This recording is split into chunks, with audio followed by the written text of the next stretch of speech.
Sao? Chuột đâu? Chuột chung nhỏ nhỏ quá, con vứt rồi. Thôi, rửa mặt rồi đi nhìn lớp học. Trong làng có một đăng ký lớp học xóa mùi chữ.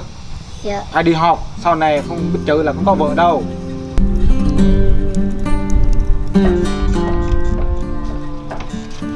Bố, xong rồi. Đi.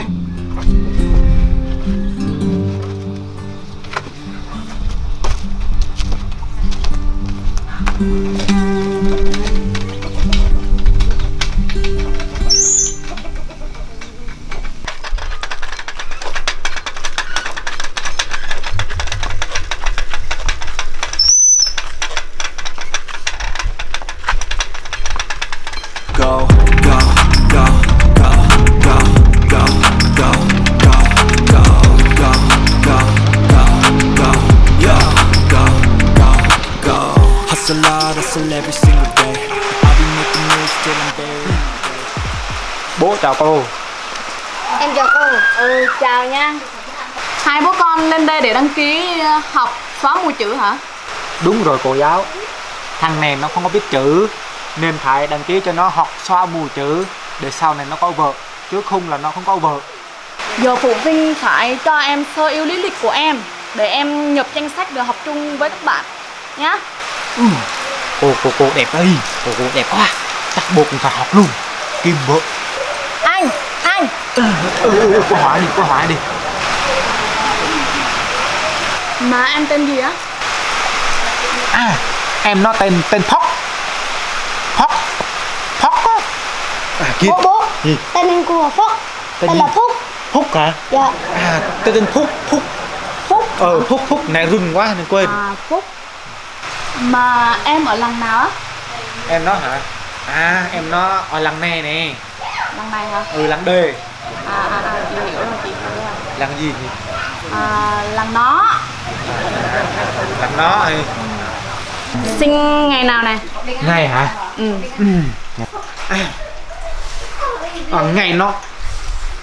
Ngày mẹ nó đẻ á. Ngày mẹ nó đẻ. Lúc đó nó đẻ ra ngày mẹ nó đẻ. Ngày mẹ nó đẻ, nhưng mà ngày mẹ nó ngày nào? Số bao nhiêu? Không phải số đâu mà ngày mẹ nó đẻ á. Anh có nhớ số ngày mẹ nó đẻ không? Nhớ ngày đó nó nắng nhiều lắm. Bỏ qua nha. Rồi tháng, sinh tháng bao nhiêu nè? Tháng đó, đúng rồi, tôi đi cắt lúa. Tháng đi cắt lúa này. Tôi về là mẹ nó đẻ rồi. Tháng nào cắt lúa? Tháng không, trời mưa quát luôn, nắng lắm, nhiều nước nữa. Đó, tháng đó. Vậy là tháng 11 đúng không? Không phải. Vậy tháng 7 đúng không? Phải hả? Cắt lúa rồi. Một năm 2 lần cắt lúa thôi mà. Mùa mưa thường là cắt lúa đúng vào tháng 7 hoặc là tháng 11. Ghi nó tháng 7 đi. Tháng 7. Đúng rồi. Rồi cho xin cái năm sinh nữa. Năm sinh là năm người ta trồng bắp này, trồng bi này, năm đó năm sinh đó. Năm đúng không? Năm bắp, năm người ta trồng bắp, năm trồng bi á. Mà anh có nhớ số không? Số cuối bao nhiêu, số cuối nó bao nhiêu? Cái năm đó nha, người ta hay đi Bình Dương lắm nè. Đi Đồng Nai, đi Sài Gòn nè, có trong ở nhà. Đó, năm đó đó. Không nhớ à? Mà em nó mấy tuổi rồi?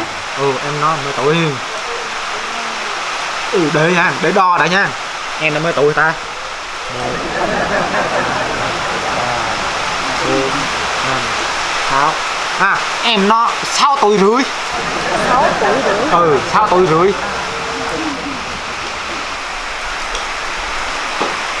Thôi thì giờ thì anh kể thông tin của em á là vẫn còn thiếu, cho nên là giờ bố con anh về rồi sáng mai rồi cầm theo giấy khai sinh với lại giấy sổ hộ khẩu rồi để em nhập thông tin cho em đi học nhé. Rồi. Bố con về đi. Rồi, bố con chào cô giáo nha. Chào bố con về nha. Rồi.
Cái thằng này mỗi đêm bấm điện thoại, giờ lại ngủ giờ nào mà chưa dậy. Tí nữa rồi cô giáo lại gọi. Về đi. Trời ơi. Về. Về. Về nhanh đi học đi. Lần này mà không có đi học á, coi chừng cả đời cầm cúp đi chân bò. Này nhớ nha, bố đi cho ca ăn mà chưa thấy mà rửa mặt mà cầm ba lô mà đi học á, coi chừng đấy.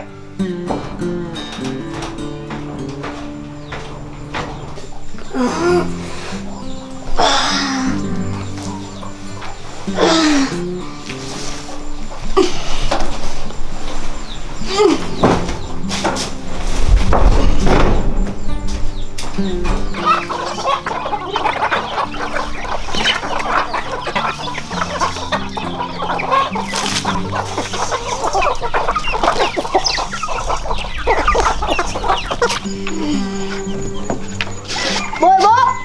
Bố mình đâu nhỉ?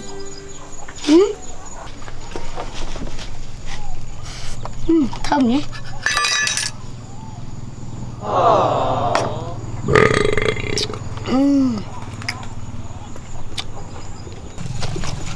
Con ơi, xuống đi học chưa? Phúc, đi học. Đi học. Ủa, đi rồi hả? Ừ, tốt. Uống cà phê sáng sớm mệt mỏi. Biết hôm nay công việc làm gì nhỉ? Uống cà phê xong rồi đến. Ô.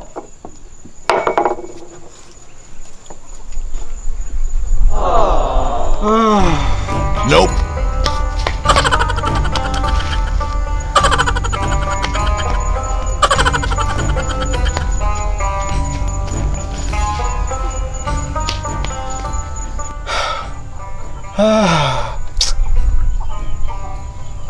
Giờ như thế sao mà học được? Đúng là con trai của ta.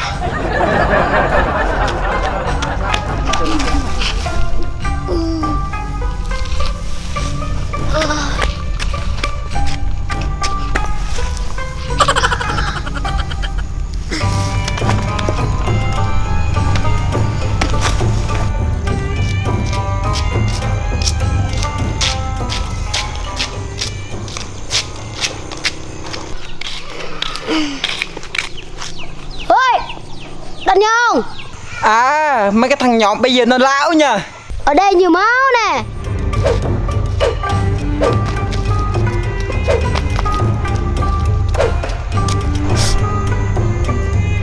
À, thằng này.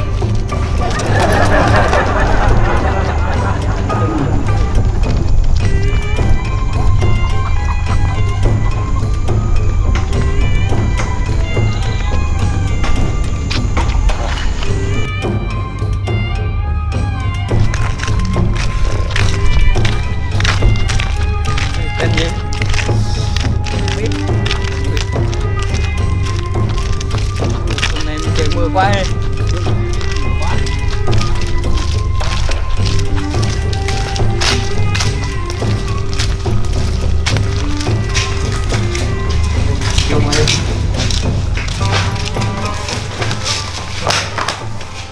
Giờ với quên rồi nhớ thơ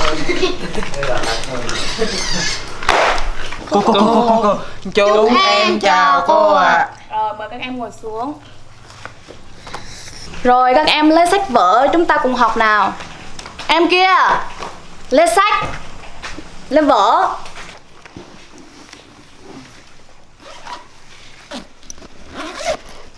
Nope. Bố mình đâu nhỉ? Bố mình đâu nhỉ? Chắc quên rồi.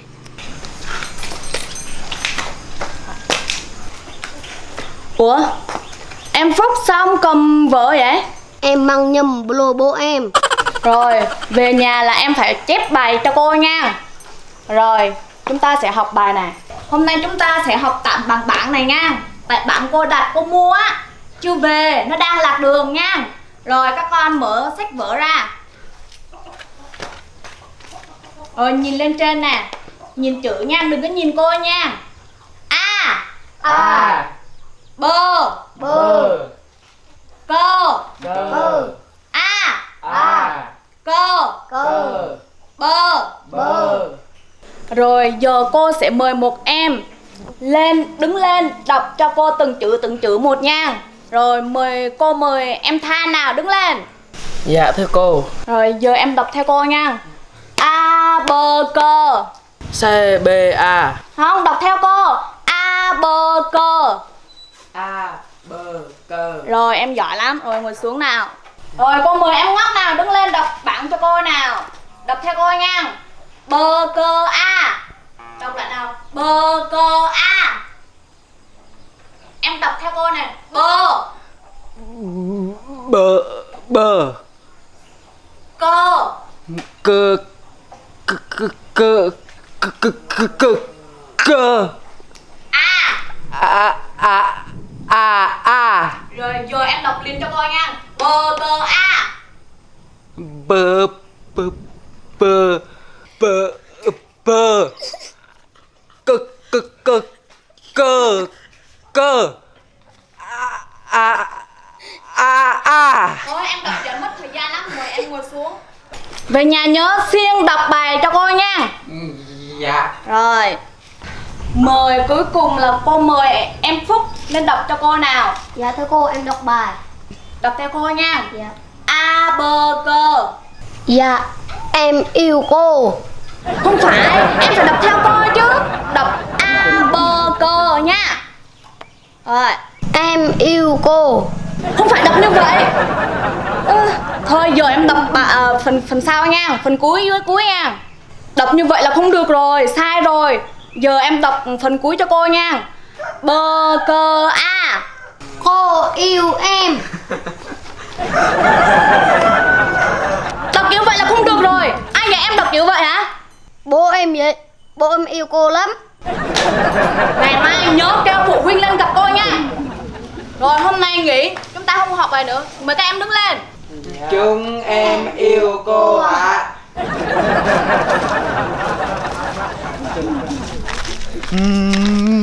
Ngày mai có đi học không? Không. Mình cũng không đi học. Mấy bạn đi đâu? Mình ở nhà. Bạn đi. Mình đi chơi. Ngày mai theo mình bấy chục nha. Đi không? Đi. Đi.